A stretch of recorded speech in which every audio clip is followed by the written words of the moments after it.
retoma con todos, con los que acaban de conocerlo y los que lo conocían de antes, y retoma para hacer lo que no sabemos si se pudo hacer en casa, y lo que sí sabemos, que es el otro aspecto de la lectura, el aspecto de profundizar, escuchar la opinión del otro, ¿no? Y al escuchar la opinión del otro, releer para ver si efectivamente hay un desafío en las palabras del gato. El gato sabía que se podía convertir en ratón y entonces comérselo, o no lo sabía. Claro que lo sabía. Y entonces, esta tarea que nos enfrenta, con que nos enfrenta esta situación inédita, y voy terminando, es una tarea de reunirnos entre compañeros, entre colegas, con el director, con la inspectora o el inspector, juntos a pensar qué leyeron los chicos, qué de lo que leyeron es interesante para retomar con un propósito de enseñanza, con el propósito de profundizar lo que ya leyeron, con un cuidado, el cuidado de saber que me voy a encontrar con acercamientos dispares, del que tuvo o no tuvo posibilidad de escuchar la voz del maestro por WhatsApp, del que tuvo o no tuvo el texto, del que alguien le dijo ponete a leer el cuadernillo que te mandó la seño y alguien no le dijo y no lo abrió. Nos vamos a encontrar al regreso con todo eso. Y ese encuentro con la diversidad, y ahora sí voy a citar seriamente palabras de Claudia Broitman, que las fueron suyas y están incluidas en el marco del diseño de 2008. La heterogeneidad en el aula, ¿sí? No es algo que debamos solucionar como un problema. Es una realidad propia de cualquier grupo social, el del aula, por ejemplo, ¿sí? Pero en esta circunstancia, donde conocemos los fundamentos, las razones que produjeron esa desigualdad, nos espera retomar para que recuperen y retomar para que profundicen. Porque nuestra experiencia en este tiempo de trabajo a distancia nos ha revelado que gran parte de lo que se enseña en la escuela primaria tiene un aspecto social compartido entre los niños y sus familias, entre la escuela y el hogar, entre la escuela y el afuera, y ese mismo contenido tiene un aspecto que solo se discute, se profundiza, se conceptualiza en el ámbito de la escuela. Nos exige la situación, ¿sí?, a tener en cuenta esos vaivenes, ¿sí?, esas dos miradas sobre un mismo, no sé qué me da decirle contenido a la lectura y la escritura. No es un contenido, es una práctica social. Un tesoro compartido. Y en la escuela lo que nos toca es profundizar la apropiación de esa práctica lectora, porque no alcanza con leerlo. Es importante leerlo y hablar sobre lo leído.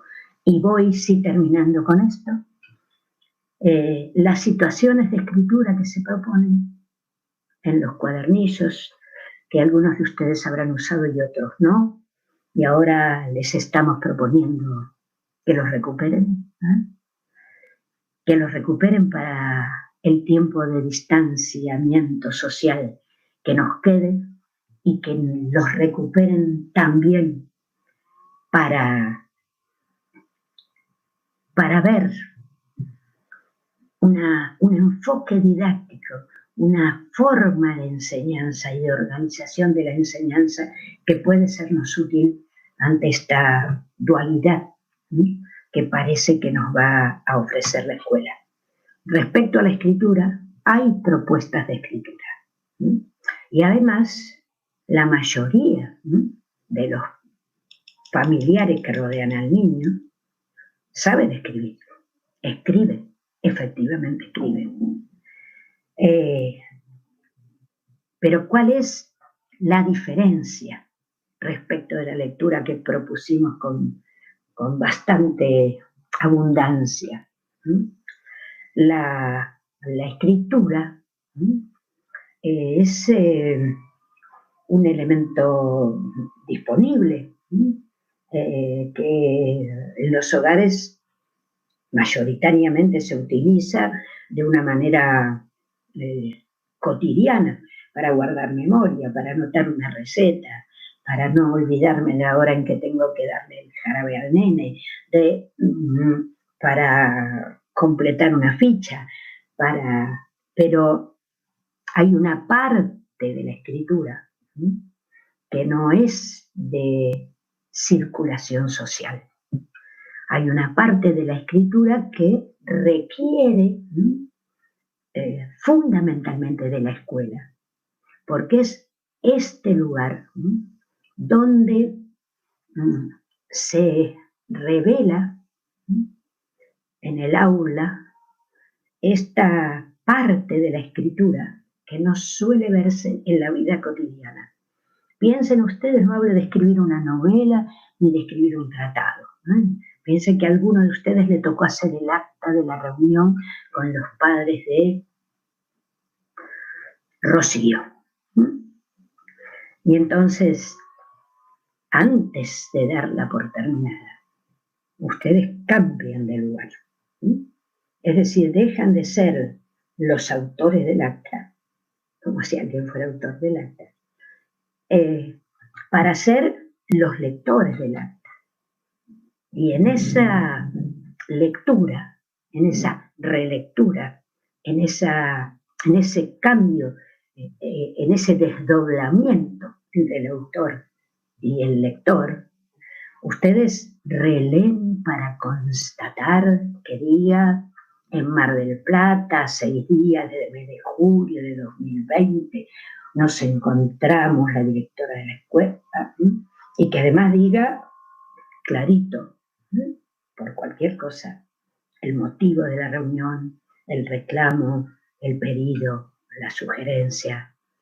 De modo que hay un aspecto de la escritura que es que se presenta, que se instala, que se propone en el ámbito escolar, ¿sí? Y es este aspecto que este espacio, esta parte del proceso de escritura que nos exige un desdoblamiento de pasar de autor a lector, para ver si se entiende, para descubrir qué falta, para mejorar tal expresión. Pero todo eso se adquiere en la escuela. La práctica de la escritura implica la práctica de la relectura de lo escrito, la práctica de la revisión de lo escrito y algo más. Implica una instancia cotidiana de propuestas de escritura para que cada vez los niños y las niñas tengan más aspectos adquiridos que pueden ir ya volcando casi de manera automática, ¿sí?, en la primera escritura, y entonces van disminuyendo aquellos aspectos cada vez son menos, no me olvido de la mayúscula inicial, acá pongo punto, si pregunta pongo la raya de diálogo y el signo.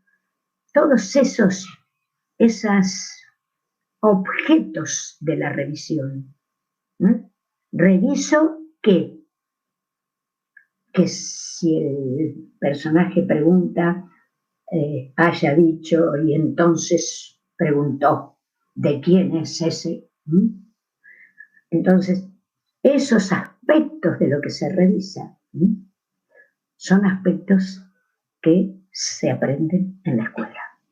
Entonces, como es tan importante esta parte de la escritura, este momento, este tiempo del proceso de escritura, nosotros decidimos hacer propuestas de escritura, pero a la distancia fueron menos y en el retorno serán más.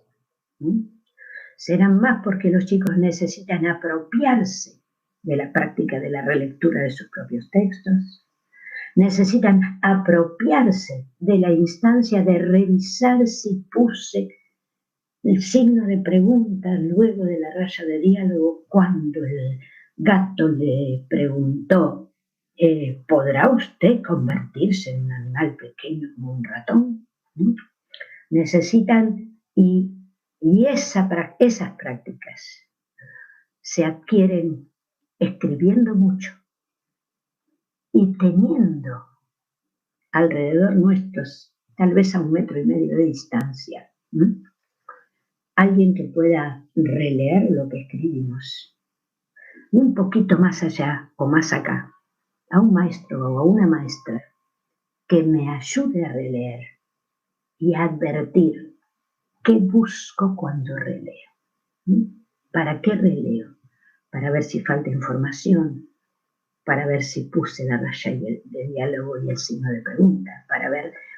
Todos estos son los contenidos escolares que yo no me siento incómoda al llamarlo contenidos, como cuando hablo de las prácticas de la lectura y la escritura, que son contenidos, pero son abarcativos, sociales, gigantescos, compartidos.